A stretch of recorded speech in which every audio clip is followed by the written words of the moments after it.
I am so glad you convinced me that the family car should be the Defender 110. It is so beautiful inside.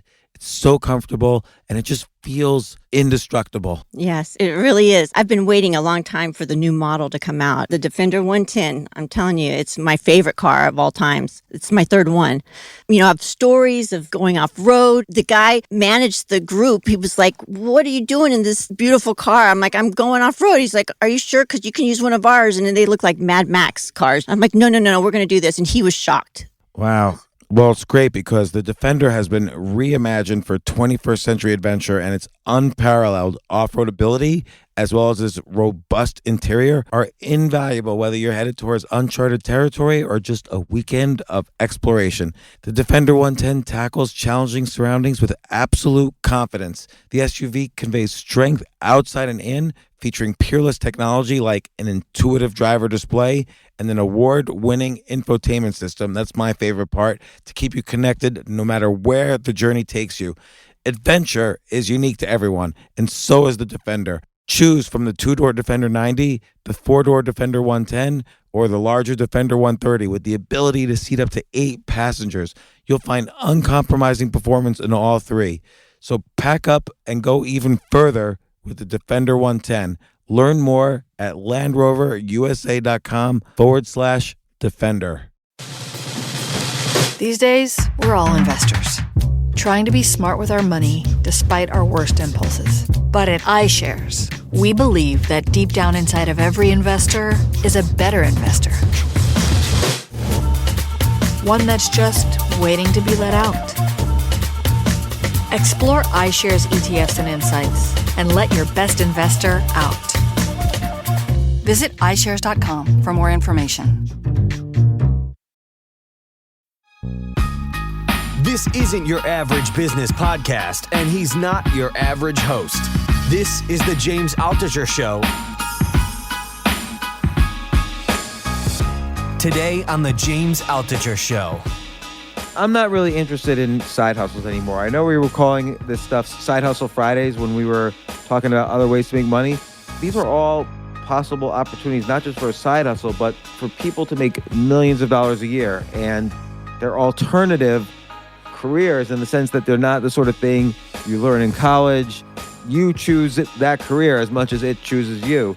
And so today, I always say I hope my daughters are listening to this. This one I really hope they listen to, because not only are we going to talk about an extremely valuable set of skills, but again, I've personally seen people make millions of dollars starting from scratch in this skill set. But we're going to talk about how to be an excellent copywriter, how to monetize it, how to build wealth with it.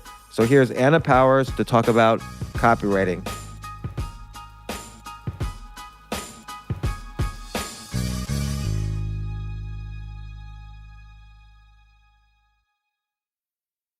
Nice meeting you. Nice to meet you. Very excited to talk about copywriting. So one time I was having lunch with two people who ran big email list companies. Like they were CEOs of companies that had big financial newsletters and email lists of people interested in investing. And both CEOs said, I had never even heard the word copywriting before. And both CEOs said if they could be reborn again, they would try to come back as a copywriter, because copywriters make so much money. And then later, when I was in that kind of financial newsletter business myself, I started a business in 2015 that I sold a few years later. I personally saw copywriters make millions of dollars on single projects. And we'll describe what copywriting is. And I don't want to say it requires little experience. It does require talent and a lot of knowledge. But essentially, copywriting is when you get those big email letters that are like 40 pages long, and it's like Jack Smith has the ultimate workout that where you lose weight and live forever. And I'm doing the inauthentic ones. Obviously, the best copywriting is the authentic ones, but there's a skill set to it. And I have a lot of questions, and we're going to learn from Anna. Basically, Anna, you were a lawyer, right? You gave up being a lawyer to being a copywriter. That's how potentially lucrative this is. What kind of law did you practice? So I was a civil defense attorney. I started out doing insurance defense. And then in the wake of the 2008 downturn, I was mostly working for a mortgage servicing company with a big firm. So dealing with not representing the foreclosures themselves, but actually the servicers who were, had these huge portfolios. And then I went to a more boutique, small firm that did construction law. So I did the gamut in the legal practice, but it was all civil defense. So when you say you were an insurance lawyer, you would like the insurance companies would sue people, or what would you do? Well, people would sue the insurance companies. And you would defend the insurance companies? Yes, please don't kick me off the show right now. Jay, what do you? No, I'm just kidding. Well, you left that business. Why did you leave that business? So this is what I felt. I'll share a bit of my story that I wanted to be an attorney from the time I was 7 or 8 years old and watched The Cosby Show and saw Claire Huxtable. A hero to many people, The Cosby Show. I know listen, this was horrible. long before all that came out. But it was Claire Huxtable that I really looked up to, because here was this woman who seemed like she frankly didn't work that much, but was, quote, an attorney, end quote, and had this fun life. And they joked around. I thought, I like to talk. I don't mind arguing. So this is probably a good fit for me. But when I actually became an attorney and got into my office, and it wasn't a nice office with a window view, but I would sit there for 12, 13 hours a day, hardly speak to another human other than our little 20-minute lunch break. You're describing Jay's life. It is my life. Every time I heard about attorney, I thought your job is solely just go out in court and say objections. Isn't that That's what I thought movie too. is, right? If it had been that, I would have loved it.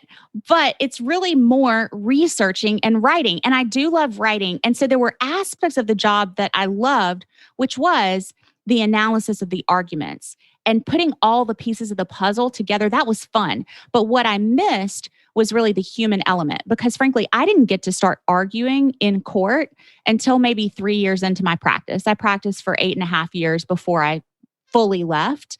And that was fun, but those opportunities are few and far between. It's so rare that a case actually makes it to trial.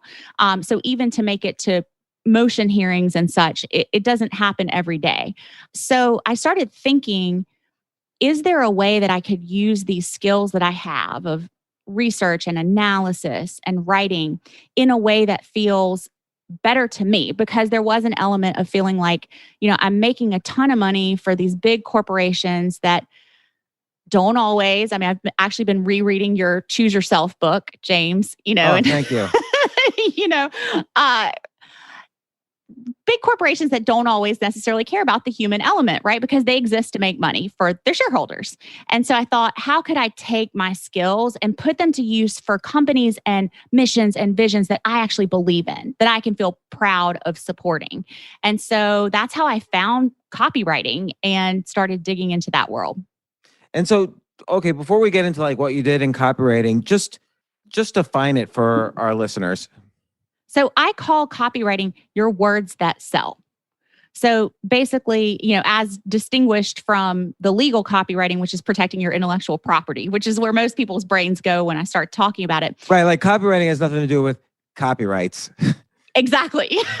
Yeah. Right. So it's copyright, RIGHT on the legal side, protecting your intellectual property. And then there's copywriting, what we're talking about today with the WRITING, which is your words that sell. So all businesses have words that sell their offers. Even if you think about a huge company like Nike that has their swoosh, they still have that phrase too, just do it, which somebody probably was paid millions of dollars to formulate and come up with, because it's so simple, but it encapsulates a brand. But this kind of copywriting that we're talking about here is not the coming up with the 3-word taglines, but taking someone's idea. Like, let's say someone has an idea for a course or a newsletter or a diet or a strategy for dating or whatever, or investing. This kind of copywriting is how do you explain what this person is offering in such a way that by the end of people reading what you write, and it could be a long letter, it could be short, it could be whatever, there's lots of different types, they will want to, the person reading it will kind of want to buy because you trigger all of these emotions. Yes, it's moving that reader of that letter, that email, that sales page. It's moving them from connection to, I must have it. This will solve my problem. And so the story I wanted to tell is the first time I put together a newsletter where somebody was copywriting a note that I would send to the readers. I called up the CEO of the company with the copywriters, and I said, I can't do this. This doesn't sound like my voice. It sounds really salesy. And he said, okay, we'll divide the list in half and you write a letter in your style. And I thought I'm a very convincing writer. I thought, okay, no problem. Yeah. And he said, well, then the copywriter will do the other half of the list. And I'm like, this is going to be easy. I'm going to way outsell this copywriter. They outsold me 10-1. Like that's Wow. how valuable copywriting is. So if you have a product you believe in, Yes. you want to hire a good copywriter, because otherwise no one will read, even though it has maybe a little bit more salesy kind of writing than I was comfortable with. No one is going to read your work if you don't have a copywriter. Well, you had a really smart copywriter too, who didn't push back on you and say, no, you should do it my way because I'm the professional, who just said, okay, we'll try half of it your way. We'll try half of it my way. And you can actually see the results and, the business that flows into your company with yours and with the professional copywriters. And I want to add one more thing. I still had trouble coming to grips with this. Like I really didn't like that the style of writing, even though I saw immediately that if I really want, to build a business and to really get the word out of what I'm doing, and I believe in what I was writing and what I was selling, it is important to use a copywriter or use these techniques in some way. And so I looked at this one video by Alain de Botton, who's this modern French philosopher. Yes. And he said, the video is, I'm going to get it maybe a little wrong. It's nice guys need to use Machiavellian tactics. And what he meant is that, let's say you are selling something and someone who is not authentic or some, scam or whatever is also selling something. If he uses copywriting and you don't, then his message is going to get out there to everyone and people are going to buy it. And your message, no one is going to read. So that's Alain de Botton's point, is that, if you believe in what you're doing and you're a nice guy, you still have to use these Machiavellian techniques. Else the real Machiavellian guys are going to just win every time. And so that kind of convinced me, okay, I believe in what I'm doing. And I'm sure everybody listening to this believes in what they're doing. You kind of have to use, if you want to sell, you have to sell. There's no avoiding it. Well, it's an interesting way of putting it. The term Machiavellian, definitely strikes slight fear and trembling in any sane person's heart, right? But I agree with the point, because my question to you was going to be, even if you were uncomfortable with the kind of salesy language, the language that felt salesy to you, did you believe in your offer? And did you believe that your offer would truly help the people that got into it? 100%. And it has. Like, this is proven to me over and over again. And I know now I would have not built my business. I would have sold nothing. I never would have gotten the word out and the help. I was able to hire people and so on without copywriting techniques. And that's what all the other people were doing. Like if I just did my own thing, I would be nothing in that industry. And instead I built a nice subscription business. And helped a ton of people.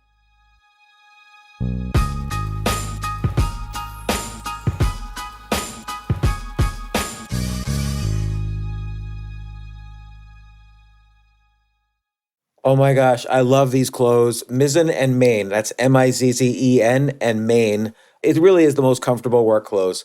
Travel clothes. I had to travel this whole week. I'm traveling for a week and a half, and I just took Mizzen and Main clothes with me. Close out 2023 in style with comfortable, breathable, packable, and machine washable pieces from Mizzen and Main. As you wrap up your year-end goals, enjoy a Mizzen and Main dress shirt that you can wear confidently. I like that they've very, very just nice, solid colors. I don't really like to get all fancy in patterns and everything, although they do have some pattern shirts, but very comfortable clothes, stretchable pants. It's just super comfortable, but they look professional, and you can wear them casually or professionally. I like some of their flannel shirts or untuck shirts. I love untuck. I never tuck in. So again, whether you're shopping for a special someone or giving yourself the gift you really want, I just buy myself gifts. Mizzen and Main is the perfect gift for any guy who works, travels, and cares about looking and feeling great. As you could tell by my many photos across the internet. I care about looking fantastic. I'm practically a model. And let's be honest, every guy loves to look great. So again, shop now at mizzenandmain.com and save 20% when you spend $130 or more using promo code James. That's promo code James at Mizzen and Main, Mizzen and Main.com.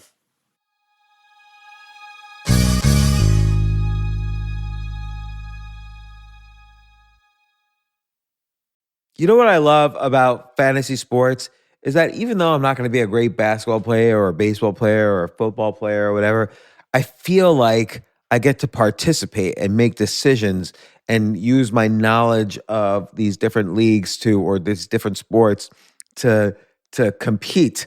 So it's like I can pick my team or I can pick my favorite players and I could use my knowledge to make predictions and maybe even make money.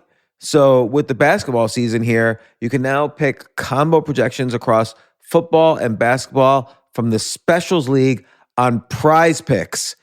This is a league created specifically for combo projections that include two or more players from different sports or leagues. Want to play alongside some of Prize Picks' favorite players like rapper Meek Mill and comedian Andrew Schultz, who's also been a guest on this podcast, and I've been a guest on his? You can now find community plays under the promos tab of the app to view entries for some of the biggest names in the Prize Picks community each week. Look, Prize Picks even offers a reboot policy so that your entries stay in play even if one of your players gets injured. For football and basketball games, if you have a player who exits the game in the first half and does not return in the second, that player is rebooted. Prize Picks is the only daily fantasy sports platform with an injury insurance policy. What? So I love playing it. I love anywhere where I can use analytical ability with my interests to demonstrate some skill and maybe make some money. And I like the game-like aspect. I do wish they had chess as a category on prizepicks.com, but I'll settle for what they've got. Maybe I should make my own fantasy chess league. But in any case, I love Prize Picks. Go to prizepicks.com/James. Use code James for a first deposit match up to $100. That's the easiest $100 you're ever going to make. So that's prizepicks.com/James and use code James. Daily fantasy sports made easy.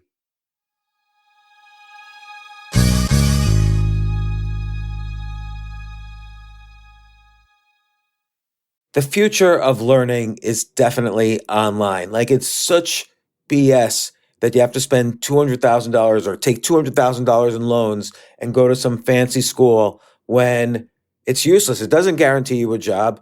Most employers, including me, do not care about degrees or grades or anything like that. We want to care that you love what you're doing, that you know what you're doing, in some cases that you have experience or that you're willing to learn. But people in general love learning and are curious. Like, the key to success is curiosity. And I think masterclass.com is the perfect model for online learning. I'm really happy they're sponsoring this episode. If you're going to give a gift, give the gift of learning. Masterclass makes a meaningful gift this season for you and anyone on your list, because both of you can learn from the best to become your best, from leadership to effective communication to cooking. Let me tell you some of the classes I've taken. I've taken comedy from Steve Martin. I mean, can you believe I can take a class from Steve Martin on comedy, or Judd Apatow, my favorite comedy director? I could take an actual class from him on writing. Wolfgang Puck on cooking. Dan Brown on writing, or Judy Bloom, who's been on this podcast, on writing. By the way, Wolfgang Puck also has been on this podcast. It's such a pleasure. I try to take classes all the time from masterclass.com. And whether you're watching Masterclass on TV or listening in audio mode in the app or on their site, the quality speaks for itself. It's like these Masterclass instructors are your own personal mentors that are going to help you reach the next level. How much would it cost to take one-on-one classes on comedy from Steve Martin or on chess from Gary Kasparov? You just wouldn't be able to do it. But it would cost hundreds of thousands of dollars. With a Masterclass annual membership, it's $10 a month. Memberships start at $120 a year for unlimited access to one-on-one classes with all 180 plus Masterclass instructors. So it's not just $120 for one instructor. You get all 180 plus Masterclass instructors. boost your confidence, and find practical takeaways you can apply to your life and at work. And if you own a business or are a team leader, use Masterclass to empower and create future-ready employees and leaders. That's the real education in today's world. So this holiday season, you can give one annual membership and get one free at masterclass.com/JAS. JAS, of course, stands for the James Altucher Show. So right now you can get 2 memberships for the price of one at masterclass.com/JAS. Masterclass.com/JAS. Offer terms apply.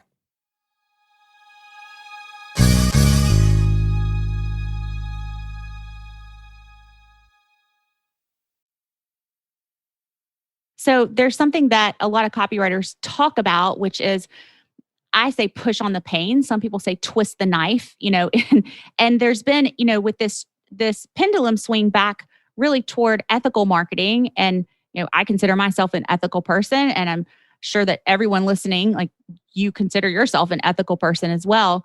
And so we want to be ethical in our marketing. But what I've noticed is some people really shying away. Well, I don't want to twist the knife. I don't want to push on the pain.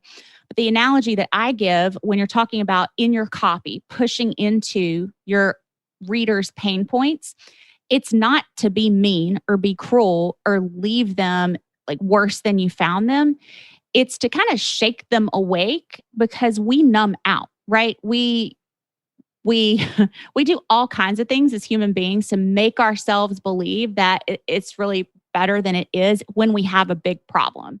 Well, we'll give an example of a project that either you or someone was a copywriter on, and kind of just walk us through what that is. And then the second half of this could be kind of, how do you learn the techniques to be a good copywriter, and how do you tap into it? Because again, I've seen copywriters make millions of dollars. Like, that really is a great way to make $1 million. So give an example of like a copywritten project. Well, I mean, I write a lot of my own copy, right? So I write copy, of course, for lots of different clients, but I'll give you an example for our own copywriting certification. So when I'm trying to sell people on the idea that you need to learn how to write copy if you have a business, or you need to put someone through the certification so that you have someone on your team who understands how to write copy, I'm trying to dig into the point that if your business isn't making the money you want it to make and you neglect this skill, you're not going to be able to move forward, which is basically what you said earlier Right. It's exactly what you said. Like, even if you think, well, I'm a great person, I have a great offer. Yes. And there's 3 pieces to a successful business: the right offer in front of the right audience, wrapped up in the right messaging. And so I might push into that pain point of, listen, if you're writing your own copy for your business and you're not seeing the amount of sales that you want, you may as well just toss thousands of dollars out the window. Like, just get them out of the bank and throw them out, because you're valuable within your company. So if you're spending your time doing something that's not actually producing results for you, you need to be spending your time somewhere else. You need to get someone trained up on this skill, or you need to train yourself on it. I see. So this is how you would be writing the copy about taking a course on copywriting. Yeah. But it's a little confusing Right. because Inception. we're already talking about the whys of Yeah. copywriting. So it's Yeah. hard to know what is part of this interview and what's the copyright. Do you have another example other than an example related to copywriting? Like, let's say a student of yours or you were selling whatever you've sold before, like an investment course or a dating course or a diet, like. Yeah, let's just take a hypothetical example in the health world. Okay. Yeah. So in the health world, let's say you're selling something that is promoting weight loss. Well, you want to actually push into the pain of this person weighing more than they want to weigh. And it's not to be mean and call them, ugly and awful and, undisciplined. But you want to paint that picture. And I say specificity is really important in copy. So rather than saying your clothes are a little too tight, you want to paint that picture of, you go to your closet, you pull out that pair of pants that used to be your favorite pair of pants. You put them on, you try to button them, you inhale deeply. They still don't quite reach. you search the internet to find one of those little elastic things that will, create a little more space between the two sides of the pants so you don't have to fully button them. You start buying long tops because you can't show your waist because your pants don't actually fully button. So I'm pushing into that, like I'm helping people see, like, this is a real issue. You have a dress, you can't zip it. You can zip it halfway up, and then you're bummed because you had this dress that you used to look amazing in, and now you can't get it to zip up. And then you're late for the party. What do? You throw on your, old jeans with your big oversized sweater because that's what you've got now. And, if you don't address this, what do you think is going to happen? Like, it's not going to magically get better. At some point, you're going to need to take a different action if you want to get a different result. Now, that's a very, obviously, if I were writing it, it would be a lot smoother and cleaner than that. Yeah. We'll just for people listening, we're going to go over specific techniques in a little bit, but this is just like an example. So you build this picture of pain. So it could be like in investing, it might be something like, why is it that, the average person doesn't really know what's going on why do the Wall Street insiders make all the money and, the average person never even outperforms the stock market or if inflation goes crazy, how are you and your family going to survive? Like, there's some pain point in all of these things. Yeah, like your book, you said the chapter I was reading last night was, I won't say the actual word, but I think you said your retirement plan is for bleep, and you're like, this is just the truth. This is the reality. Your retirement plan isn't going to cover anything. Inflation is going to far outpace it. And you wrote that book before, long before all the crazy stuff that's happened in the last year and a half, but you're shaking people awake. So you're getting more intense than just like, you might want to rethink your retirement. You're like, your retirement plan is for bleep. Right. So you have to it's almost like, you're really describing a serious problem, and then we have a solution, but what goes on then? Like, what I get an email, these 40-page email letters. Yeah. And sometimes clients push back and they're like, do we have to do the long, long letter? So the key with any sales letter is that you want each section to keep the reader going. So you want to create an open loop. Just like if we're watching, in the old school days, like a TV series, like remember that old series 24, and there's a cliffhanger. And then you want to come back and see what happens in the next 24. Even with a show that had a full complete season, there would be a cliffhanger. And then, for 3 months, you're waiting, what's going to happen next? So that's what you want to do. And that's a kind of you want to do it on a smaller scale in a sales letter, open a loop, and then close it in the next paragraph, but open a new loop, and then close in the next paragraph and open a new loop. And so sometimes people push back on the length, but there are your people who are your potential customers who are very high fact finders, and they need to see all those details. And then your people who aren't such high fact finders, they may be able to buy, I intersperse buy buttons all throughout that page, so that if someone's ready to go, they don't have to read the 40 pages.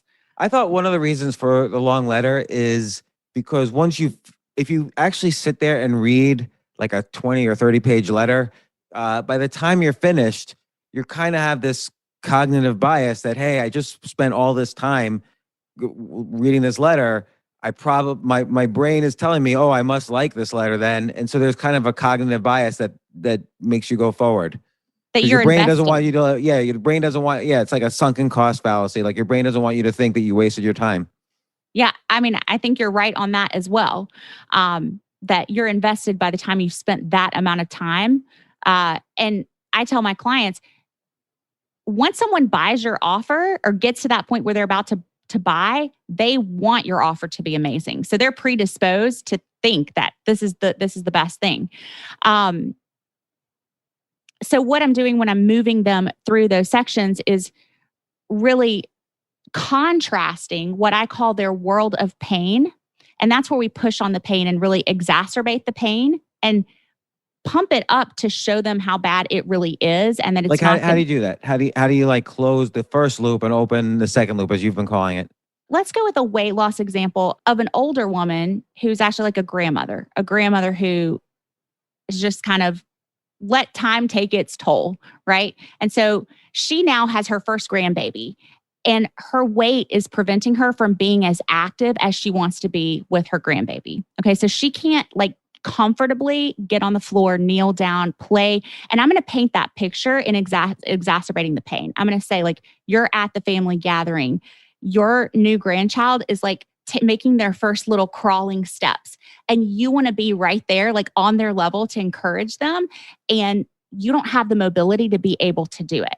Okay. Then that's the world of pain. Then I'm going to paint the paradise of possibility, which is, but imagine that you have that energy that you used to feel when you were a mom versus a grandma. You have that energy back. You have that mobility back. When your grandchild is crawling on the floor, you're right there next to them. Like you can carry them on. You can like get on, this is kind of a funny example. Like you could be on all fours and they could be riding on your back. Like you're that mobile and that spry and sprightly and energized.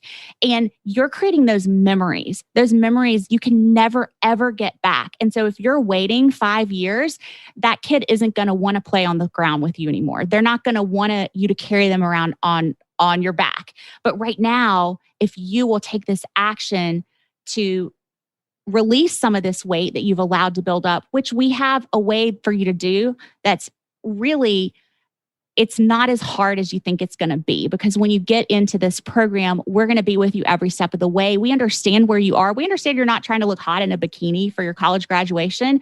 We understand that you desire that health for your mobility and your vitality and really to create memories for future generations. And then how do you segue from that into kind of what is the product and what is the offer? So I'm going to start with the results. I'm going to start with you will have that mobility, you will have that vitality, you will have that energy. You will be wanting to plan additional play dates. You will be asking to babysit. Like you will be the one that the grandchild remembers. You'll be the grandparent that's like the favorite, right? Because you spent all the time. So I'm going to focus on the results first. And then I'm going to dive into the deliverables, because if you just start out with, come into this program and you're going to get, this meal plan and these how-to cooking videos and these coaching calls before you hit on the results, you're not tapping into that emotional driver, that buying trigger of this is going to give me something that is very, very important to me. Like of the utmost importance. So I focus on results first when I start to introduce the offer. And normally, James, what I'll do is I'm going to the world of pain, then I'm painting the paradise of possibility, like that beautiful image of, her on the floor with the grandkid. And then I'm actually introducing, if it's a personal brand business, I'm introducing who that mentor is, like the person in whose voice I'm writing the sales letter, and I'm making a connection between their story and this potential client story. Because, there's lots of weight loss programs. So why should someone learn from this person versus, any of the hundreds of other people they could learn from? And that's where I really work with my copywriting clients to pull out how they can be both relatable and revered to their potential clients. So right, like maybe they lost like 200 pounds and they were struggling and and then they became a PhD in nutritional science and developed their own unique method or whatever. Yeah. And so you need both, because if you're just relatable and you're like, I used to weigh 250 pounds too, the person's like, okay, and why would I pay you to help me? Like if you also weigh 250 pounds. So you want to be relatable though, but you also want to be revered. And then I don't weigh 250 pounds anymore. And I went back to school and got my PhD and developed this unique methodology that, helps you release this weight easily. And I've seen letters where it's, okay, there's a product, but they kind of keep the letter, they keep extending the letter, like, and then there's one more thing that we offer. And so what's happening there? And by the way, these are not yet the specific techniques. We'll get into that. I'm just walking through an example. So I'll do World of Pain, Paradise of Possibility, Meet the Mentor. Then I'm touching on the results. Then I'm touching on the deliverables. And then we're just stacking the value. So when you see and this bonus and this additional added element, it's like we're creating this value stack that is, at least 10 times the value of whatever you're asking someone to invest. And you're making that argument, hopefully, so that they can clearly see that what they're going to receive so far outpaces what you're asking them to invest to get that support that it just at some point becomes a no-brainer. And I always encourage all of my clients to do some sort of money back guarantee, whether it's 30 days, no questions asked, or whether on a lot of these info products and coaching and such, it may be a show your work kind of guarantee where the person has to come to a certain number of calls or submit some assignments, but some sort of guarantee that's a risk reversal to really let that client know that they're safe, because it's easier to take an action when we feel safe. We feel like, okay, this isn't gonna break me. I have a safe place in this program.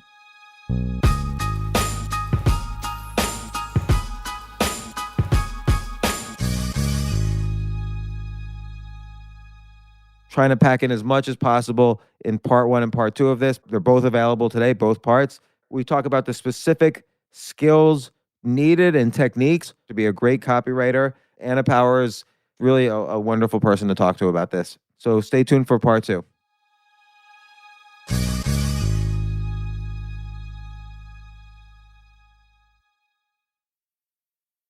Wounded Warrior Project helps post 9/11 veterans and their families realize what's possible. With support and resources that bring warriors together and empower them to become stronger, both inside and out. It's possible to begin healing. To get the help you need. To find peace. And as each warrior's needs evolve, so do we.